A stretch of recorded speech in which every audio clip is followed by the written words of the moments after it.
Hello everyone, my name is Chandan Singh and welcome to my channel. Well guys, किसी viewer ने पूछा है कि किसी एक वीडियो में कॉजेटिव के जितने भी वर्ब्स हैं उसको समझाइए। हालांकि मैं वीडियोस बना चुका हूं, फिर भी मैं आपको बताता हूं गाइस। कॉजेटिव के अंदर ज़्यादातर क्या मुश्किल होता है? हैव, गेट और मेक। लेट भी होता है, बट लेट तो सबको पता है। कन्फ्यूजन वाला जो पॉइंट है वो तीन ही है, हैव, गेट और मेक। तो चलिए मैं आपको समझाता हूँ। सबसे पहले तो कॉजेटिव है क्या बता दूँ। जैसे कि आप यहाँ देखिए, मैं अपने किचन गार्डन में हूँ। अगर मैं यहाँ से, जैसे पौधे आपको दिख रहे हैं, प्लांट हैं, अगर मैं बोलूँ कि यार मैं इसमें से एक प्लांट को यहाँ से रिमूव करवा दूंगा, उखड़वा दूंगा, तो काम क्या है? प्लांट को रिमूव करवाना है। डूअर कौन है? क्या मैं डूअर हूँ? नहीं, मैं डूअर नहीं हूँ। मैं क्या हूँ? एक कॉन्ट्रैक्टर हो गया। मान लीजिए कि मैं इस काम को करवा दूंगा, लेकिन करेगा कौन? करेगा कोई और। अगर मैं इसको यहाँ से रिमूव कराऊंगा, उस काम को करेगा कोई और। तो डूअर मैं नहीं हूँ। तो इसके अंदर जो आपको सब्जेक्ट्स दिखाई देंगे, वो बंदा दिखाई देगा जो ये ठेका लेगा कि हाँ जी मैं इस काम को करवाऊंगा, और एक डूअर होगा। समझ में आ रहा है? जैसे मैं बोलूँ कि मैं इस प्लांट को अपने असिस्टेंट से रिमूव करवा दूंगा, तो मेरा असिस्टेंट कौन है? डूअर है। मैं कौन हूँ? मैंने वो ठेका ले रखा है। यानी कि मैं ना हूँ तो काम ना हो, मैं वो कॉज हूँ, वो कारण मैं हूँ, इसलिए इसको कॉजेटिव सेंटेंस कहा जाता है। चलिए, इतना काफ़ी था। अब मैं आपको समझाता हूँ कि हैव का इस्तेमाल हम कैसे करेंगे। हैव, गेट और मेक हमें सीखना है। हैव जब आप बोलेंगे तो एक्टिव वर्जन भी होगा और पैसिव वर्जन भी होगा। जब आप एक्टिव में बात करेंगे तो आपको हैव के बाद जिसके थ्रू आप काम कराएंगे, जो डूअर होगा, जो इसको उखाड़ेगा, उसका जिक्र करना बहुत ज़रूरी होता है, क्योंकि वो एक्टिव है। कैसे? मैं कह रहा हूँ कि मैं अपने असिस्टेंट से इस प्लांट को यहाँ से रिमूव करवा दूंगा। असिस्टेंट से तो करा दूंगा, टेंस कौन सा है? फ्यूचर है, तो आपको फ्यूचर टेंस आना चाहिए, यानी कि विल आप लगाएंगे। तो कैसे बोलें कि आई विल। उसके बाद आपको हैव लगाना है, आई विल हैव। फिर उस डूअर का नाम लीजिए। डूअर कौन है? My assistant. तो I will have my assistant. उसके बाद आप लगाइए वर्ब की first form, I will have my assistant root out the garlic plant, या root out this garlic plant. समझ में आ रहा है? I will have my assistant root out this garlic plant, यानी कि मैं अपने असिस्टेंट के थ्रू इस गार्लिक प्लांट को रिमूव करवा दूंगा। समझ में आ रहा है? तो अब ऐसे आप कुछ सोचिए, इसका इस्तेमाल हम कैसे करेंगे। हैव हम किस सिचुएशन में लगाते हैं? जब आपसे कोई जूनियर हो, कोई छोटा हो, जो आपकी बात माने, आपको इंस्ट्रक्शन दे वो मान ले, या आप किसी को पे कर दें, पैसे दे दे, और पैसे देने के बाद वो ऑफकोर्स उस काम को करेगा आपके लिए। तो जहाँ पर कोई असिस्टेंट से, किसी जूनियर से हमें काम को कराना है, जो हमारी बात मानता हो, या पे करके काम को कराना है, वहाँ पर हम हैव का इस्तेमाल करते हैं। गेट का इस्तेमाल नहीं करते हैं, मेक का इस्तेमाल नहीं करते हैं। समझ में आ रहा है? जैसे अगर मैं बोलूँ, चलिए एक और देखते हैं। जैसे कि चलिए यहाँ से ले लेते हैं। ये पत्ता है, मैं बोल रहा हूँ कि अच्छा यार मैं अपने बेटे से इस पत्ते को तोड़वाऊँगा। तो पॉजिटिव सेंटेंस है ये, मैं खुद नहीं तोड़ूंगा, मैं एक डूअर नहीं हूँ। डूअर कौन होगा? मेरा बेटा होगा। अब चूंकि वो मुझसे छोटा है, मेरी बात मानेगा, मेरे इंस्ट्रक्शन को मानेगा, तो यहाँ पर मैं हैव का इस्तेमाल करूँगा कि I will have my son pluck this leaf. I will have my son pluck this leaf, यानी कि मैं अपने बेटे से इस पत्ते को तोड़वाऊंगा। ये एक्टिव है, तो एक्टिव के अंदर मैं डूअर का नाम ले रहा हूँ। मान लीजिए आप किसी लेटर को टाइप कराना चाहते हैं। अब लेटर टाइप कराना है तो आप किसी को पे करेंगे तब भी टाइप कर देगा, या किसी जूनियर को बोलेंगे, आप जो आपकी बात माने। ओके, तो कैसे होगा? आई विल हैव, अब जिससे आप कराएंगे उसका जिक्र, मान लीजिए आप किससे करा रहे हैं? आप चिंटू से करा रहे हैं, कोई चिंटू नाम का व्यक्ति, तो I will have Chintu type this letter, मैं चिंटू इस लेटर को टाइप करवाऊंगा। ये है एक्टिव हैव का। अब इसका पैसिव क्या होगा? जब पैसिव होगा तो ऑफकोर्स आप डूअर का नाम नहीं लेंगे, आप तो रहेंगे, आप ठेका ले रहे हैं, आप रहेंगे, तो आप कैसे बोलेंगे? अगर मैं पैसिव की बात कर रहा हूँ कि अच्छा मैं इस पत्ते को तोड़वा दूंगा, ठीक है, वही इंस्ट्रक्शन वाला खेल है, तो मैं कैसे बोलूँगा कि आई विल हैव, फ्यूचर है, I will have this leaf, पकड़ में नहीं आ रहा इधर है, I will have this leaf. अब हैव के बाद मैंने डूअर का नाम नहीं लिया, मैंने डायरेक्ट जो काम होने वाला उस काम का जिक्र किया कि I will have this leaf. अब वर्ब का थर्ड फॉर्म लगाना पड़ेगा, plucked. I will have this leaf plucked. बस यहीं तक काफ़ी है, ज़रूरी नहीं कि आप बाई लगाएं। वो अंडरस्टूड है कि किसी न किसी से तो बंदा इंस्ट्रक्शन देके करवा ही लेगा या पे करके करवा लेगा। तो यहाँ पर आपको फ्यूचर के मतलब जब पैसिव लगाएंगे, टेंस कोई सा भी हो, तो आपको ख्याल रखना है कि डूअर का जिक्र नहीं करना है। करना चाहे तो बाई लगाकर दिखा सकते हैं। जैसे मैं इस लेटर को टाइप करवा दूंगा, तो I will have this letter typed. पहले वाले में क्या था, I will have Chintu type this letter, वो एक्टिव था। अब मुझे कोई चिंटू पिंटू नहीं दिखाना है, डूअर से कोई मतलब नहीं है, मैं ठेका ले रहा हूँ, मैं दिखाई दूंगा, कौन करेगा ये पता नहीं, बट काम हो जाएगा। पॉजिटिव है जी, किसी न किसी से तो मैं काम करवा लूंगा। तो I will have this letter typed, इस तरीके से। तो कुछ समझ में आ रहा है हैव का इस्तेमाल? जब हम इंस्ट्रक्शन दे या पे करके कराएं तो हैव का इस्तेमाल करते हैं।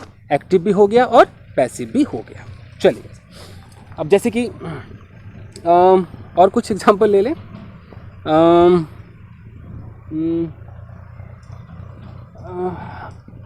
जैसे ये पेड़ है, अब इस पेड़ को पानी देना है।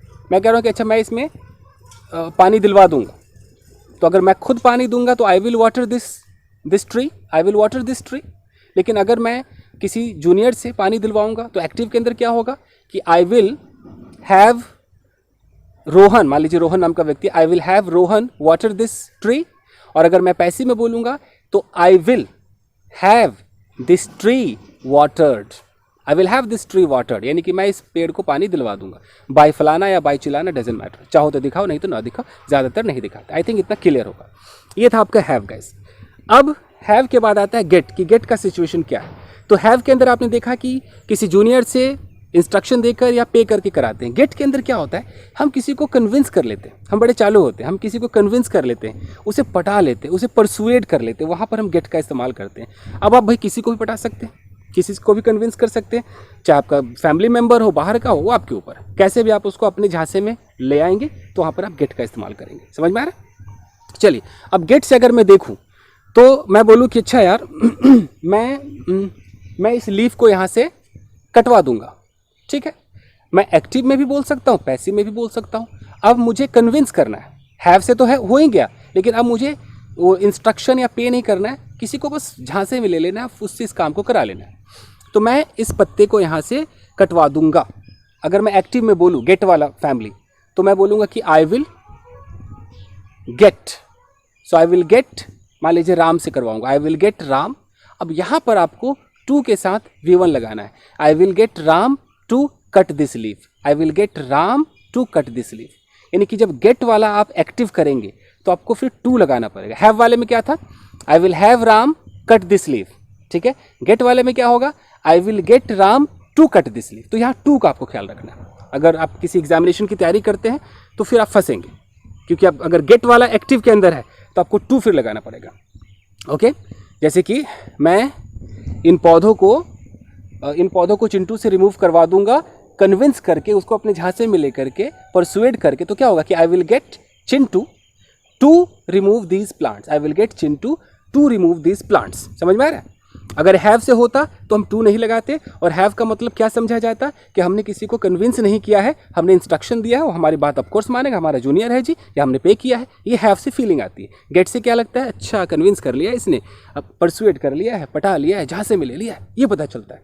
ये वीडियो बड़ी हो सकती है, पूरा एक्सप्लेन कर रहा हूँ कि फिर आप दोबारा ये शिकायत ना करें कि सिर्फ पॉजिटिव समझ में नहीं आया। चलिए गाइस, अब गेट का हमें पैसिव वर्जन अगर करना है, ज़्यादातर तो मैंने गेट का पैसिव ही सुना है, पैसिव बहुत चलता है। तो पैसिव के अंदर आपको डूअर नहीं बताना है, आपको पत्ता ही तोड़वाना है ना, पत्ता कटवाना है। तो आप क्या बोलोगे कि I will get this leaf, I will get this leaf cut. Cut का थर्ड फॉर्म कट ही होता है। मैं जी इन प्लांट्स को रिमूव करवा दूंगा जी, I will get this plants removed, third form removed. Doesn't matter मैं किससे कराऊंगा। गेट से बस इतना पता चलता है कि अच्छा किसी न किसी को तो कन्विंस कर ही लेगा, बंदा करा लेगा। तो इसमें सब्जेक्ट कौन सा दिखाई देगा, जो ठेका ले रहा है वो दिखाई देगा। टेंस आप बदल सकते हैं। अगर मैं बोलूँ कि यार कल मैंने एक लड़के को पिटवा दिया, ठीक है, तो मैंने ठेका लिया था पिटवाने का, लड़का पिट गया, जो डूअर था जरूरी नहीं मैं दिखाऊँ ही, और पैसिव है ये। तो मैं क्या बोलूँगा कि मैंने कल एक लड़के को पिटवाया, तो I got a boy beaten yesterday. तो ये गेट से बन गया। तो इससे पता चला कि अच्छा जिसने उसको पीटा, जो डूअर था, उसको मैंने कन्विंस किया था। मैं इसको चाहूँ तो हैव से बना सकता हूँ कि I had a boy beaten yesterday. Passive वाले में कोई टू का लफड़ा ही नहीं, एक्टिव वाले में बस लफड़ा है। अगर मैं एक्टिव में बोलूँ कि मैं इस लड़के को, मतलब मैंने राम से इस लड़के को कल पिटवाया, तो मैं क्या बोलूँगा, हैव वाले में क्या बोलूँगा कि I had Ram beat this boy. Get वाले में क्या बोलूँगा, I got Ram to beat this boy. इस तरीके से होगा। और नहीं तो पैसिव में I got this boy beaten, चाहो तो बाय राम लगा सकते हो। मैं आपको कन्फ्यूज्ड तो नहीं कर रहा हूँ, कुछ समझ में आ रहा है? तो हैव और गेट क्लियर हो गया है। दोनों का मतलब एक्टिव और पैसिव। क्लियर हो चुका है? ठीक है जी। सिर्फ एक्टिव के अंदर टू का फर्क है, हैव वाले में टू नहीं लगता है, गेट वाले में टू लगता है। क्लियर हो गया। अब आते हैं मेक के ऊपर। मेक क्या होता है जी? मेक के अंदर ऐसा सीन है कि आप ऐसे सामने हैं और आपके सामने कोई व्यक्ति है, अब वो कुछ करने को तैयार नहीं है, ठीक है। अब आपको उसको फोर्स करना, कुछ ऐसा करना है कि वो कर दे। मान लीजिए कि आपका बच्चा है, अब वो आप कह रहे हैं कि बेटा डांस, बर्थडे है, डांस, वो नाच नहीं रहा है, तो आप बोल रहे अच्छा बेटा तुझे तो मैं नचाऊंगा, ओके। या कोई पानी नहीं पी रहा, आप कह रहे पानी पी, ज़बरदस्ती आप उसे पिला रहे हो, मतलब कि आप किसी को फोर्स कर रहे हो। आप फोर्स करोगे तो वो बंदा इस काम को कर देगा। तो जहाँ पर फोर्स आ जाए वहाँ पर हम मेक का इस्तेमाल करते हैं, ओके। जैसे मैं बोलूँ कि मैं तुझसे इस पत्ते को प्लक करवा दूंगा, तो मैं यहाँ पर क्या बोलूँगा कि I will make you pluck this leaf, I will make you pluck this leaf, मैं तुझसे इस पत्ते को प्लक करवा दूंगा। मैं तुझे नचाऊंगा, I will make you dance. तो I will make you dance का मतलब है कि तू नाच नहीं रहा था, मतलब तू नाचने को तैयार नहीं है, तो I will make you dance, मैं कुछ ऐसा कर दूंगा कि तू नाचेगा, यानी कि तेरे नाचने का कारण मैं हूँ, मैं पॉजिटिव हूँ। तो I will make you dance यानी कि मैं तुझे फोर्स करूँगा तब तू नाचेगा, ओके। तो कहने को तो फोर्स है, बट आम स्पोकन इंग्लिश में इंसान मेक का खूब ज़्यादा इस्तेमाल करता है। डजन मैटर कि फोर्स हो ना हो, स्पोकन में बोल ही देता है कि मैं तुझे कार में बिठाऊंगा, I will make you sit in the car, okay. मैं तुझसे इस फ्लोर को साफ करवाऊंगा, I will make you clean this floor. इस तरीके से गाइस, तूने मुझे रुला दिया। अब इसमें क्या है भाई, रुला दिया मतलब तूने फोर्स किया तब मैं रोया, डजन मैटर। तूने कुछ ऐसा बोला जो मैं रो दिया तब भी तो ऐसी होगा, तो मेक का इस्तेमाल होगा। यू मेड मी क्राई, तूने मुझे रुला दिया। मैं तुझे हंसा रहा था, I was making you laugh, I was making you laugh. समझ में आ रहा है? तो ये आपका मेक है। इसका भी पैसिव होता है, जैसे कि मुझे हंसाया गया तो कैसे बोलेंगे, I was made to laugh, इसमें आपको टू लगाना पड़ेगा। I was made to laugh, मुझे हंसाया गया। उसको रुलाया गया, ही वॉज या she was made to cry. इस तरीके से। थक गया जी चलते चलते, आय हाय। तो कुछ समझ में आ रहा है दोस्तों? मेक भी हो गया। अब आता है जी लेट। तो लेट तो सबको पता है, जैसे कि मुझे जाने दो, लेट मी गो, मुझे आने दो, लेट मी कम। लेकिन टेंस में आप इसका इस्तेमाल कर सकते हैं, मैं तुझे जाने नहीं दूंगा, I will not let you go. तो लेट का मतलब है टू अलाउ समवन। जब अलाउ वाली भावना है तो इंसान लेट का इस्तेमाल करता है कि मैं उसे पीने नहीं दूंगा, I will not let him drink. मैं उसे यहाँ बैठने नहीं दूंगा, I will not let him sit here. मैंने उसे यहाँ आने नहीं दिया, I did not let him come here, okay. यार मेरा भाई मुझे बाहर जाने नहीं देता है, my brother doesn't let me go out. मैंने उसे कार चलाने नहीं दिया, मतलब अलाउ नहीं किया, I did not let him drive the car. तो समझ में आ गया? तो बस आज के लिए इतना ही दोस्तों, अगर समझ में ना आया होगा तो बताइएगा। तो मिलते हैं अगले वीडियो में। Till then take care, keep practising and have fun. Thank you guys. Thank you.